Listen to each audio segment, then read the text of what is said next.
our own light, burn things.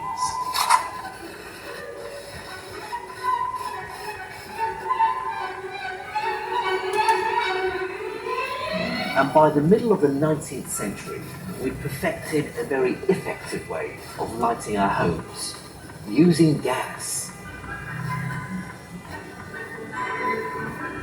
A typical British home in the 1860s would have been lit like this. Highly flammable gas would have been pumped directly into people's houses through a network of pipes. But these gas lamps were too dull for large outdoor areas. So railway stations and streets began to be lit from a more powerful source, electric arc lights. The first arc lights were demonstrated by Michael Faraday's mentor, Sir Humphrey Davy, at the Royal Institution as early as 1808, and they work by passing a continuous spark of electricity across two carbon rods. But their intense white glow was just too bright for people's homes. For an electric light to compete with gas, it would need to be subdivided into many smaller, less powerful and more gentle lamps. Whoever succeeded in bringing electric light to every home in the land was guaranteed fame and fortune. And by the early 1880s, the most famous, most prodigious, most fiercely competitive inventor in the world had taken on the challenge. The American Thomas Alva Edison. For Edison, invention was a passion. It's what he loved doing. He loved being in the laboratory. The first thing that drove that passion is that he was a lot of fun for us. I think that was the thing that he found most exciting, is that this was something he did well, and it allowed all of his creativity to come to the fore. Edison is Mr. Electrical Invention. He's the man they trust. He's the man who they think can do anything. He's also the man who has his carefully cultivated connections with entrepreneurs, with people willing to put their cash where Edison's mouth is, so to speak, and back him in this sort of venture.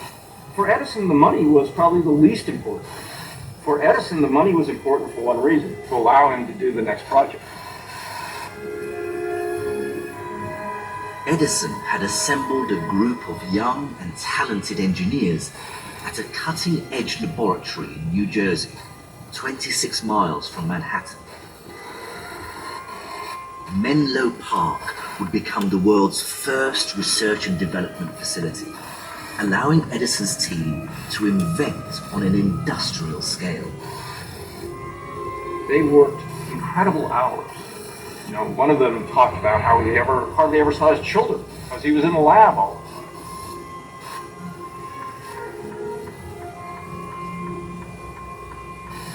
But they knew they were in the midst of something really important.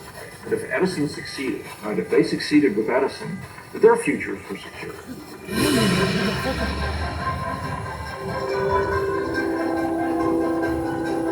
Edison's dream was to bring electric light to every home in the land. And with his team of engineers behind him and the vision of an electric future ahead, he launched his campaign. The race to bring electric light to the world was to play out in the great cities of the time: New York, Paris, London. Edison's Menlo Park team set about developing a totally different form of electric lamp, the incandescent light bulb. In fact, Edison's light bulb design wasn't all that new or unique. French, Russian, Belgian and British inventors had been perfecting similar bulbs for over 40 years. And one of them, an Englishman, Joseph Swan, had been developing his own version of an incandescent lamp. Both Swan and Edison's light bulbs work by passing an electric current through a filament. Now, a filament is a material in which the electric current flows through with more difficulty than it does through the copper wire in the rest of the circuit. and it relies on the idea of resistance. Now, inside this jar, I have a filament made out of ordinary pencil lead. We can see what happens as I pass a current through it. Down at the atomic scale, the atoms in the filament impede the flow of electricity, so it takes more energy to force it through, and this energy is deposited in the filament as heat. Now, as it heats up, its resistance goes up, which again raises its temperature until it glows white hot. Now, one of the first materials Edison used for his filaments was platinum. With its relatively high melting point, platinum could be heated to a white-hot temperature without melting. It could also be stretched into thin strands, and the thinner the strand, the more resistance it offered to the current passing through it. But platinum was expensive and didn't offer enough resistance. The race was on to find a better alternative, and the solution came when the Menlo Park team switched to a method Swan was also developing, using a vacuum to stop cheaper carbon filaments from burning up too quickly. Edison and Swan tested all kinds of different materials for their filaments, everything from raw silk and parchment to cork.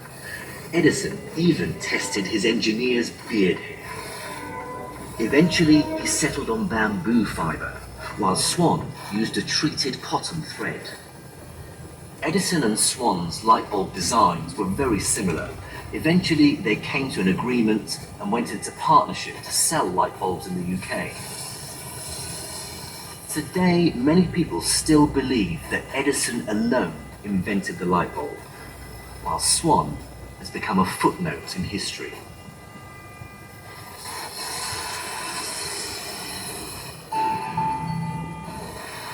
But his incandescent bulb was only part of Edison's strategy.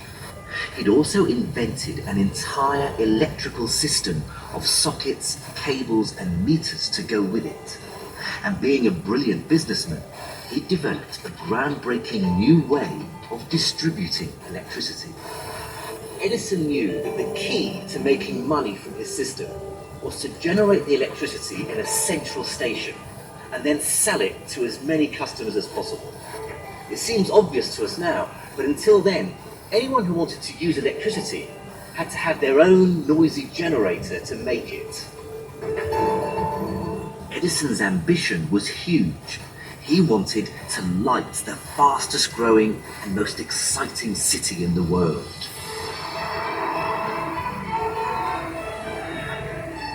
New York.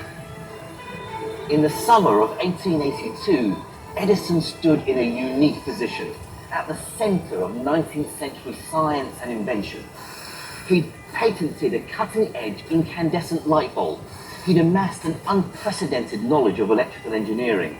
And above all, he'd cultivated a reputation among the American public of being such a genius inventor that journalists hung on his every word. And the financial muscle of Wall Street was quick to throw itself behind his new ideas. His vision to electrify Manhattan, and then of course the rest of the world, was seemingly within his grasp.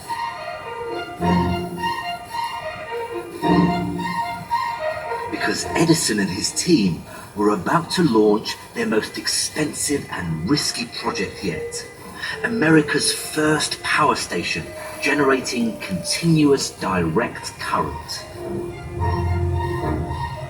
Just before 3 p.m.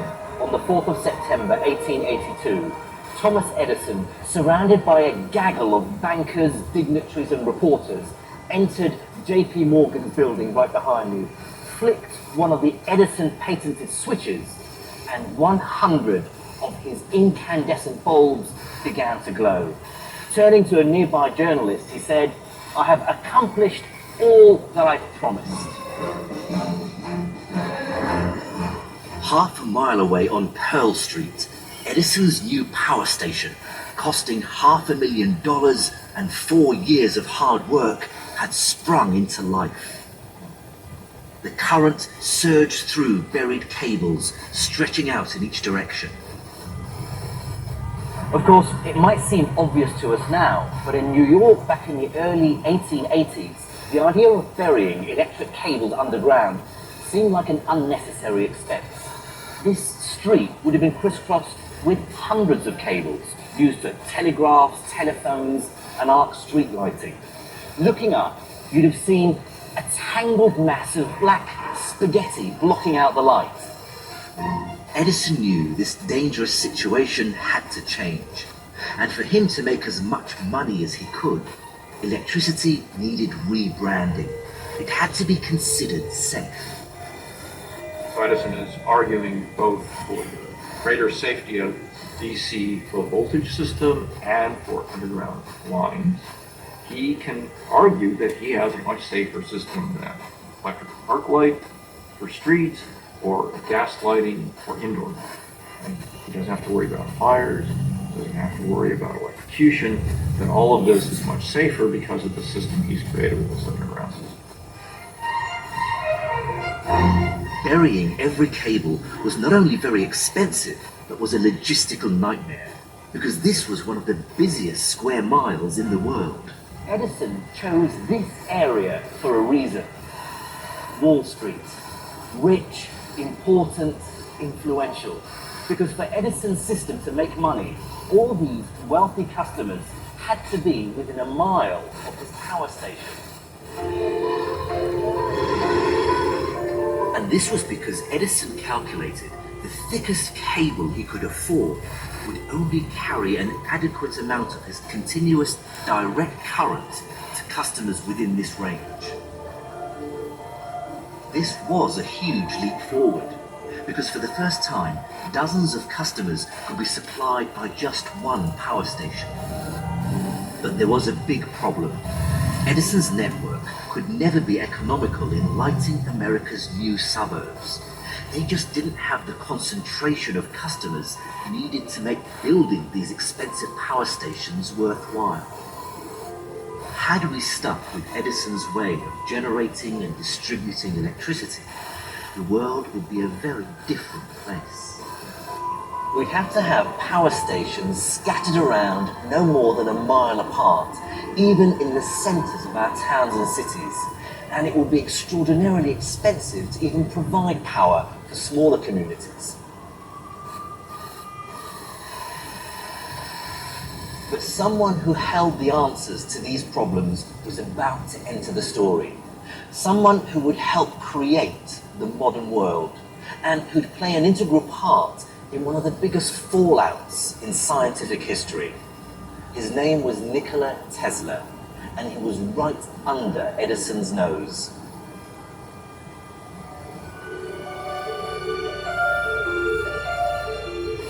Nikola Tesla was a Serbian inventor who was born in Croatia and who worked for Edison briefly after arriving in New York at the age of 28. European, introverted, a deep thinker. He was everything Edison wasn't. Edison and Tesla could not be more different in the way that they handled their self-appearance and their manners, and the way that they constructed a public image for themselves. Edison could care less about the clothes that he had on, and if he spilled chemicals on his good Sunday suit, then he spilled chemicals on his good Sunday suit. He was, basically a very, very kind of slovenly guy. Tesla, on the other hand, even as a young man in his mid-20s, is thinking about his appearance, how he comes across to people. So he cares about his clothes, he cares about his manner, indeed he even cares about how his portraits are taken. And he always wants to make sure that he has a nice three-quarter profile, so you don't see the fact that he has a bit of a pointy chin. The life and death of Nikola Tesla is one of the most fascinating yet tragic stories of scientific brilliance, cutthroat business, and shocking public relations stunts. The American public may have been wowed by Edison's new direct current power stations, but Tesla was less impressed. He had a dream electricity could be transmitted across entire cities, or even nations. and he believed he knew how it could be done by using a different type of electric current.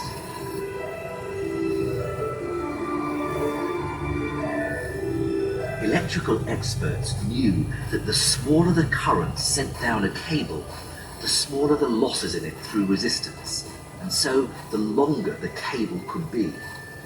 Tesla proposed using a method of transmitting electricity where the current could be lowered without a fall in the amount of electrical power at the other end.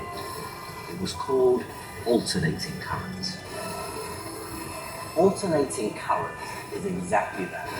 It's an electric current that alternates between moving in one direction, then the opposite direction very quickly, as opposed to a direct current which moves only in one direction. Tesla was interested in alternating current because, like other electrical engineers in the late 1880s, he realized that as you raise the voltage of any current that you transmit from point A to point B, it's going to be more efficient to have a higher voltage. And since the amount of electric power in a cable is its voltage multiplied by its current, increasing the voltage meant the current in the cables could be reduced, and so losses due to resistance would be less.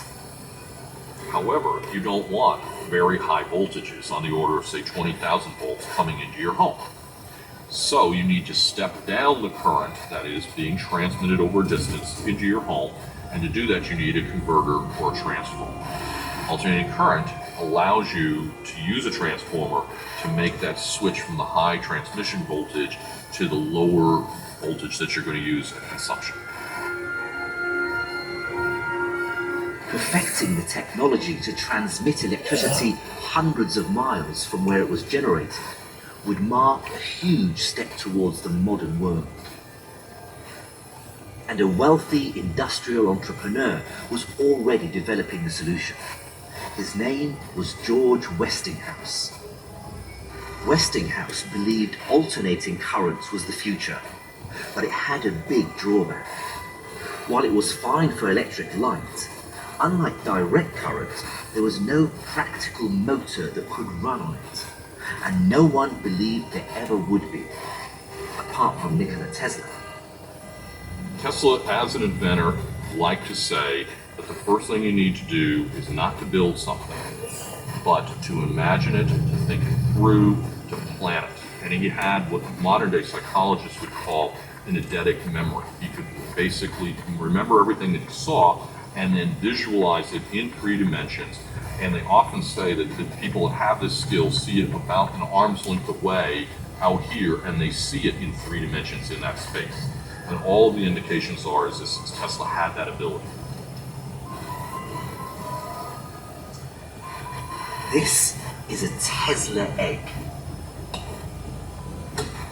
It's a replica of the one Tesla used to demonstrate his greatest breakthrough, and one of the most important inventions of all time.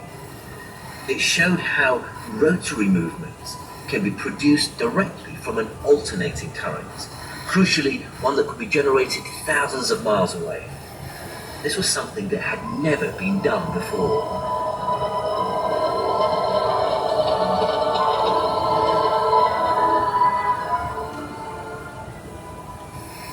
When Tesla was working on the alternating current motor, he was thinking big, and he was not just tinkering with one little component of the motor and saying, gee, if I can make that a little bit better, it will work out. He's actually thinking about an entire system that involves the generator, the wires to the motor, and the motor itself. He's a complete maverick. He's thinking outside the box. He's doing things very differently than any of his fellow contemporary inventors. Tesla's solution was ingenious. He fed more than one alternating current into his motor and timed them so that they followed in sequence with each other. The first alternating current energized a coil of wire inside the motor, creating an electromagnetic field which attracted the motor's central moving part to it and then faded. The second overlapping current fed the next coil, dragging the moving part around further before it faded, and the same for the third coil and the fourth. The result was a revolving magnetic field strong enough to make the motor, or in this case his egg, spin. Tesla designed an entire electrical system around this called polyphase transmission. This meant a noisy and smelly power station generating lots of useful alternating current could now be situated away from populated areas. And for the first time, you can build large power stations wherever you want, on the edge of town or at a waterfall like Niagara, and you can then distribute the power over long distances and serve all the people in a major city or metropolitan center. Tesla's breakthrough was the last piece of the jigsaw, but he still had to convince the world that his solution was better than the direct current method championed by Edison.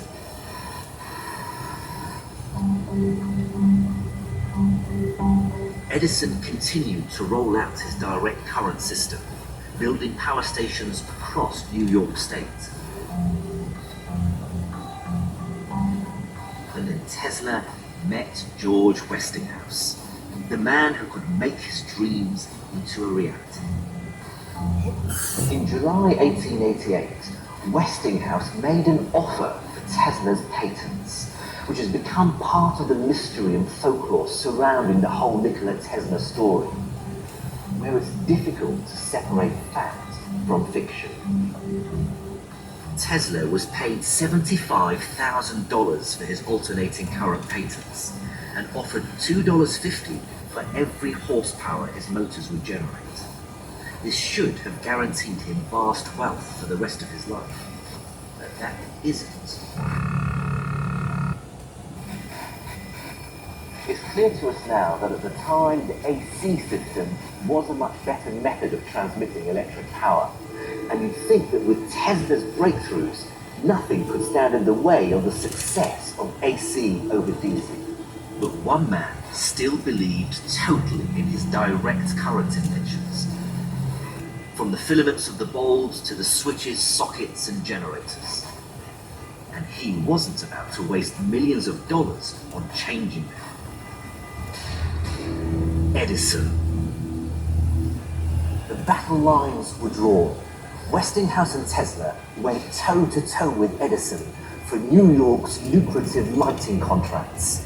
Two completely different systems battling it out for one ultimate prize. The chance to light up America and then the world. It will become known as the War of the Currents. Both camps tried to undercut each other on cost, but Edison believed his beloved direct current was better than alternating current because it was safer. Touching an Edison cable with its low voltage was painful but relatively harmless, whereas alternating current cables carried a much higher voltage, and touching them could be deadly. So, what Edison was trying to do was to, again, define his DC system, right, as a safe system. It's better than electric street arc lights. It's better than gas. It sounds better than high voltage AC incandescent. It's the system that's safe. You adopt the Edison system, you can be sure it's going to be safe. Edison claimed that AC was a more dangerous type of current than DC, and he highlighted every accident to Westinghouse's workmen and every fire caused by short circuits.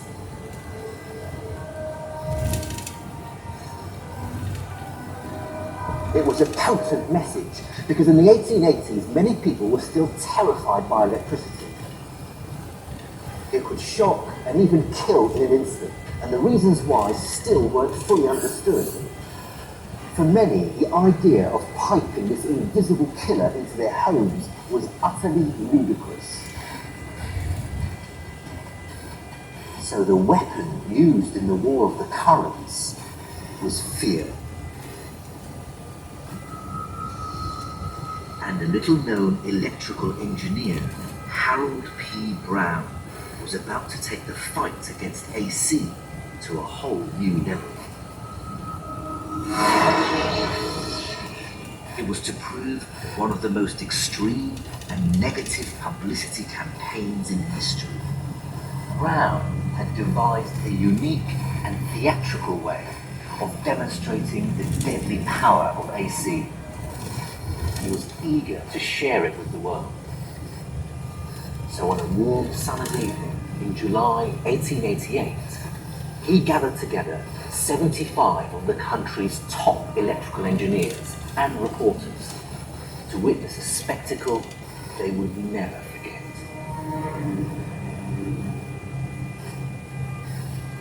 Brown's plan was extremely macabre. He'd paid a team of street urchins to collect together stray dogs roaming Manhattan. Out on stage, he addressed his audience. I have asked you here, gentlemen, to witness the experimental application of electricity to a number of brutes.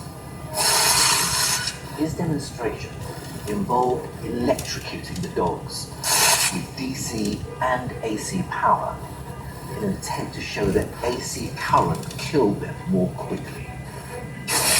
And it wasn't just dogs. Brown went on to make public spectacles of killing a calf and even a horse. And he moved from dogs to larger animals for a reason. He wanted to show that the AC form of electricity was so dangerous it could kill any large mammal, including humans.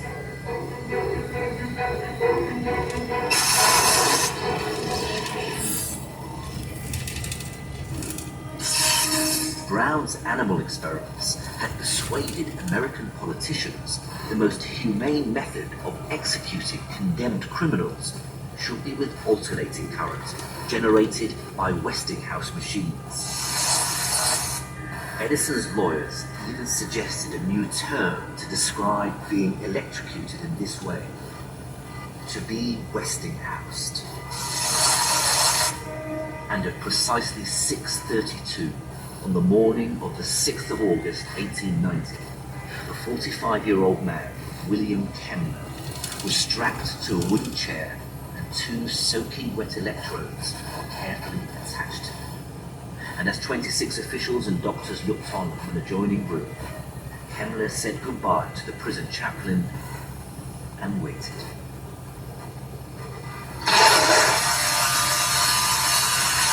The execution of William Kemner marked the lowest point in the War of the Currents, but it wouldn't quite mark the end, because Nikola Tesla was about to do something that had never been seen before, something so wondrous and daring that it would live on forever in the memories of those who saw it.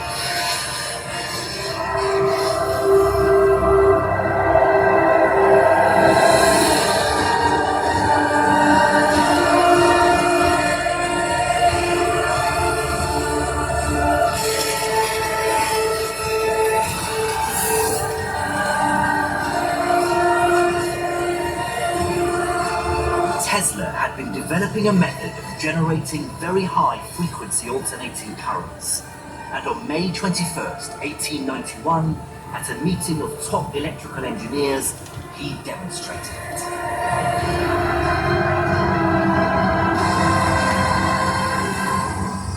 In an almost magical display of awesome power and wonder, and without wearing any safety chainmail or mask, tens of thousands of volts produced by a Tesla coil passed across his body and through the end of a lamp that he was holding.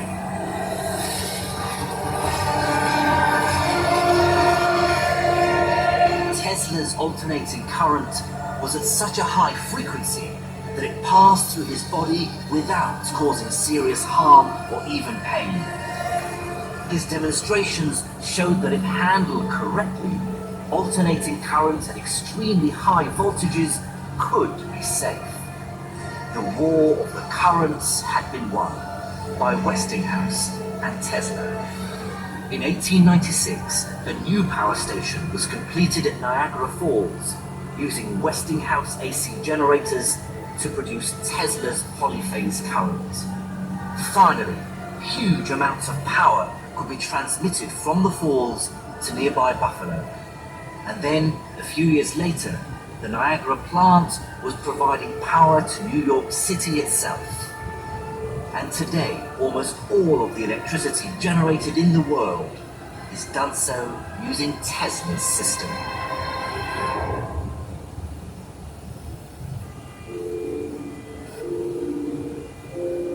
But Tesla's story doesn't end in fame and fortune.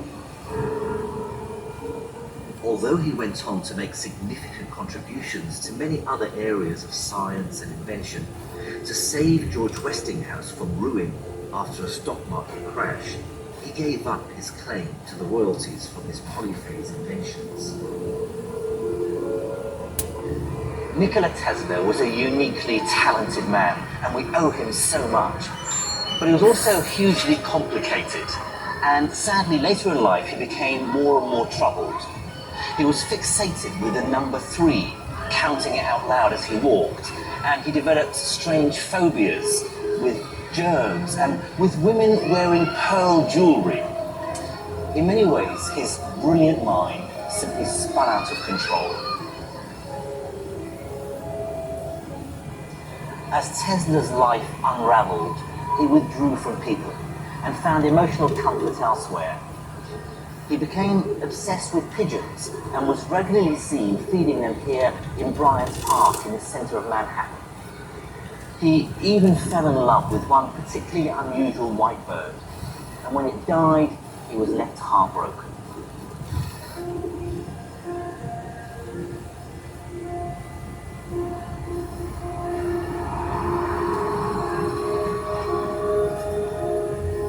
As an old man, Tesla was left almost bankrupt and alone, living as a semi-recluse in this hotel.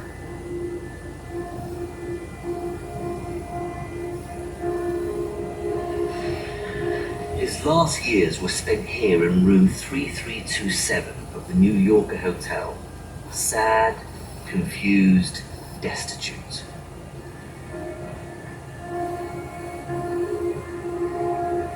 Edison went on to become an American hero, and his company would form part of General Electric